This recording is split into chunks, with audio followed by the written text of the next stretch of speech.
हाय दोस्तों, इस चैनल पर आपका स्वागत है। मैं अमलेश यादव। आज मैं यूपीएसआई का फर्स्ट मॉक दिया हूँ। तो मैं क्या क्या गलती किया हूँ, आप लोग ऐसी गलती ना करें, इसलिए मैं एक वीडियो बनाया हूँ जिससे आप लोग कुछ सीख सकते हैं। तो देखिए, मैं यूपीएसआई का मॉक दिया हूँ। तो यूपीएसआई में तो सबसे पहले हिंदी की बात कर लेते हैं कि हिंदी में मेरा क्या स्कोर रहा। तो हिंदी में मेरा देखिए 10 गलत था और 30 सही था। तो हिंदी में तो स्कोर कम ही है। देखते हैं। तो 10 जो गलत था मेरा, 10 में से 2 साहित्य थे, 2 अनसीन पैसे जिसे गद्यांश बोलते हैं, जिसमें मतलब वही सुभद्रा कुमारी चौहान करके जो देशभक्तिपूर्ण पर मतलब वो बनाती हैं अपना जो भी रचनाएं की हैं, ऐसे करके पूछा था। तो इसमें मेरा गलत हो गया था और ये अनसीन पैसेज था। और पुल्लिंग स्त्रीलिंग में मेरा गलत हो गया था।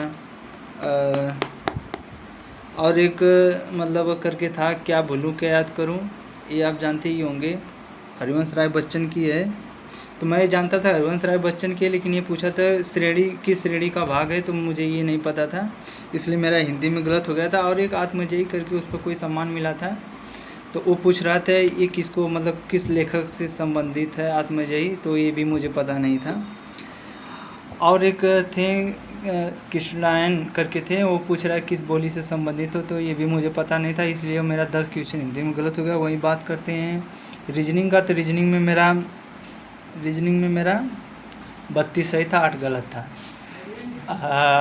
और 32 जो सही था, तो मतलब रीजनिंग तो प्रैक्टिस करेंगे तो रीजनिंग आ जाएगी, रीजनिंग कोई बात नहीं। लेकिन 8 मेरा जो गलत था, तो उसमें सीरीज़ का था क्वेश्चन, और सीरीज़ मेरा बहुत कमज़ोर है, इसलिए वजह से आप लोग सीरीज़ को बहुत स्ट्रॉन्ग करिए, क्योंकि सीरीज़ का क्वेश्चन जल्दी बनता नहीं और टाइम लेता है। तो आप लोग सीरीज़ को अच्छे से पढ़िए।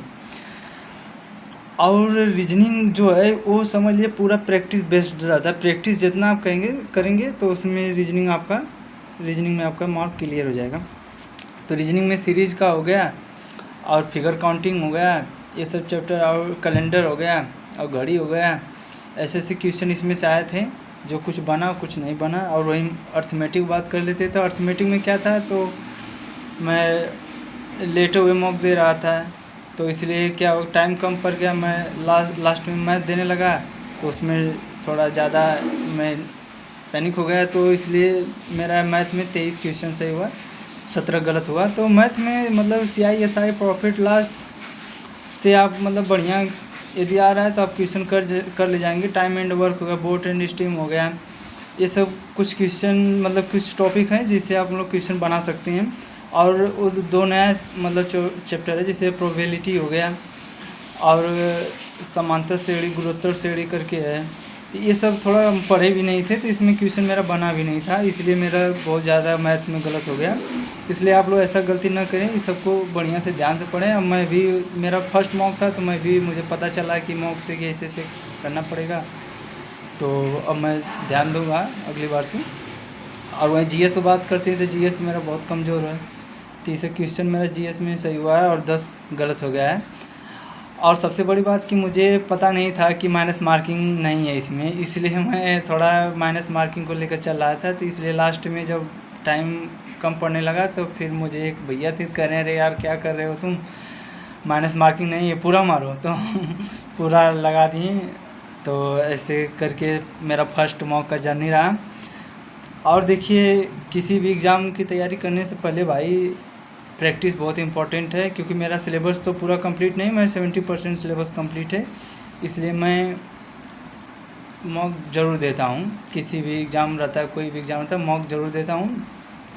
मॉक से क्या होता है, देखिए सब लोग कहते हैं, बहुत सर लोग भी मतलब कहते हैं, बहुत सारे बच्चे ऐसे हैं कि जो मॉक से डर जाते हैं, पैनिक हो जाते हैं, उनको लगता है कि मॉक में मेरा स्कोर नहीं आया था, मेरा सिलेक्शन नहीं हुआ। भाई ऐसी कोई बात नहीं है, क्योंकि मैं मॉक दिया था, मेरा बहुत स्कोर आया, बट सिलेक्शन नहीं हुआ। तो भाई मॉक से कोई मतलब नहीं। मॉक से क्या है कि आपका जिस चैप्टर जो भी टॉपिक कमज़ोर है उसका पता चल जाएगा। आप मॉक दिए रहेंगे तो आपको कॉन्फिडेंस रहेगा, आप जाएंगे तो वहाँ पैनिक नहीं होंगे एग्ज़ाम में। इस वजह से आप जाके स्कोर वहाँ अच्छा कर लेंगे। किसी भी परिस्थिति, चाहे विपरीत हो, चाहे आपके मतलब समय के खिलाफ ना हो, फिर भी आप मतलब जैसी भी स्थिति यदि आपको एग्ज़ाम में पड़ेगी तो आप हैंडल कर लेंगे यदि मॉक दिए रहेंगे। यदि मॉक नहीं दिए रहेंगे तो आप निश्चित पैनिक हो जाएंगे और पूरे साल का मेहनत डुबा देंगे। तो इस वजह से मेरा स्कोर रहा। तो मैं एक बार फिर अपना स्कोर पूरा बता दे रहा हूँ। मेरा था 74 कुछ परसेंटाइल था और 287 नंबर था। 115 क्वेश्चन सही था। तो आप लोग ऐसी ऐसी गलतियाँ ना करें। और जो भी भाई मेरे यूपीएससी की तैयारी कर रहे हैं अपना अपना स्कोर बता दें। तो मेरा चैनल है ये, सब्सक्राइब कर लीजिए और वीडियो थोड़ा शेयर भी कर दीजिएगा, लाइक भी कर दीजिएगा। बहुत बहुत धन्यवाद। जय हिंद।